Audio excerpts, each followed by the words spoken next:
dari Pak Ustadz. Mungkin sudah ada beberapa pertanyaan nih Pak Ustadz yang akan saya bacakan. Mungkin yang pertama ada raise hand Ibu Novita Taufik. Silahkan Ibu Novita atau Bapak Taufik yang ingin bertanya. Assalamualaikum. Ini tadi kepegang, Oh, Pak Dok. ya, ya. Jadi belum ada pertanyaan. Tadi Siap, jatuh siap. HP-nya. Oh, Maaf. siap. Ya, kita lewatkan ya. Ya. Ini pertanyaan dari Dr. Solihul Muhibi, Pak Ustadz. Assalamualaikum warahmatullahi wabarakatuh. Mohon saran dan tips agar bisa husnul khotimah dan meninggalkan keturunan yang beriman. Terima kasih. Barakallahu fiik. Wassalamualaikum warahmatullahi wabarakatuh. Masya Allah. Barakallahu fiik. Ya jamaah, kita semua tahu bahwa kita akan mati. Yang kaya mati, yang miskin juga mati. Bung Karno mati. Pak Harto yang pernah berkuasa 32 tahun pun mati. Gus Dur mati. Habibie mati. Kita pun bakal mati. Bagaimana supaya tatkala kita berpisah dengan dunia ini, kita berada di liang lahat, diantarkan sama anak kita, sama keluarga kita, lalu kita ditinggal. Nggak ada yang kita bawa. Bintang-bintang dilepas. Harta pun nggak ada yang mengikutin ke dalam kuburan. Anak cuma sampai atas kuburan, diinjak-injak terus ditinggal. Ya.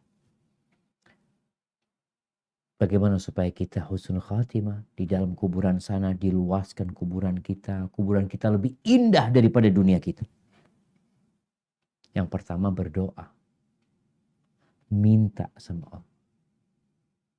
Apa doanya orang-orang soleh? Tawaffani musliman wa alhiqni bisalihin. Doanya Nabi. Ya Allah, matikan aku dalam kondisi Islam dan gabungkan aku dengan orang-orang soleh. Allahumma tawaffani musliman wa alhiqni bisalihin. Yang kedua, berusaha untuk istiqomah. Punya amalan yang kita istiqomah. Yang kita jaga. Umpamanya puasa Senin Kamis. Udah jaga puasa Senin Kamis sampai mati. Karena ada orang yang puasa kalau ada perlu. Ada hajat sama Allah, dia puasa. Karena ingin doanya dikabulkan. Tapi hajatnya selesai, berhenti dia berpuasa.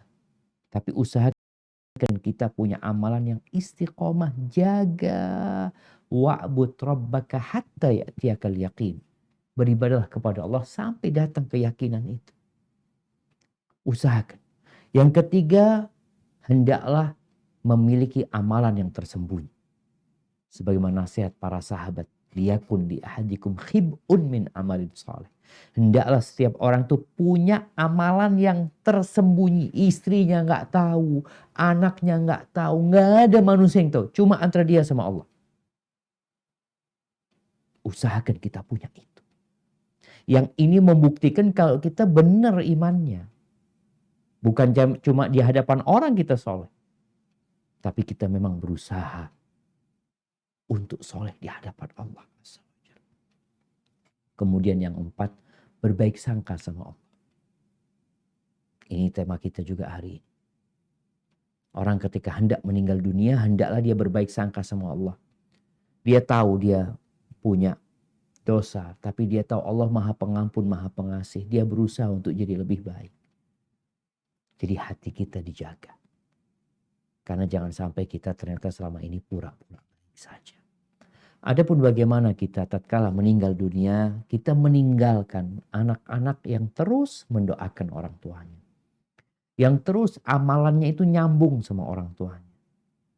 Maka tolong ketika hidup, ajari anak-anaknya sholat. Sejak umur 7 tahun perintahkan sholat.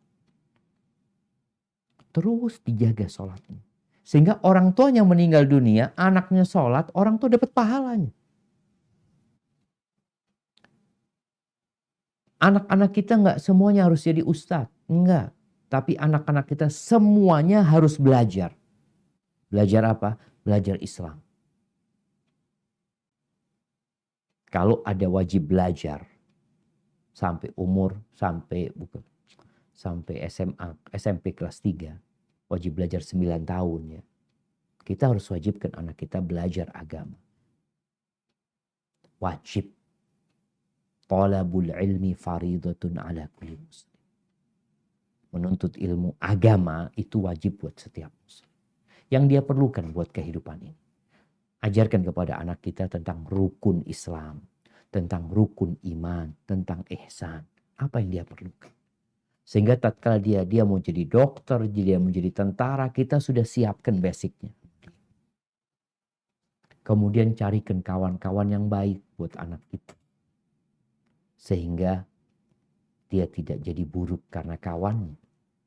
Ada yang sudah dididik baik, gara-gara berkawan, salah berkawan, kemudian dia jadi nggak benar. Dan doakan anak kita. Rabbana hablana min azwajina wa dhurriyyatina qurrata a'yun. Doanya Nabi Ibrahim, Rabbi ja'alni muqimas shalah wa min dhurriyyati. Ya Allah, jadikan aku orang yang mendirikan salat dan anak keturunanku ya Allah. Wajnubni wa baniya an na'budal asnam. Ya Allah, hindarkan aku dan anak keturunanku dari menyembah berhala-berhala. Dari melakukan kesyirikan. Di muka bumi ini, yang melakukan kesyirikan itu kira-kira 2/3 penduduk bumi. Kita lihat. Yang 1/3 muslim. Tapi banyak juga yang muslimnya kadang-kadang cuma KTP-nya doang. Maka terus berdoa memohon kepada Allah agar anak-anak kita menjadi anak-anak yang terhindar dari kesyirikan ya, dan dia terus mendirikan salat. Hadza wallahu a'lam bishawab.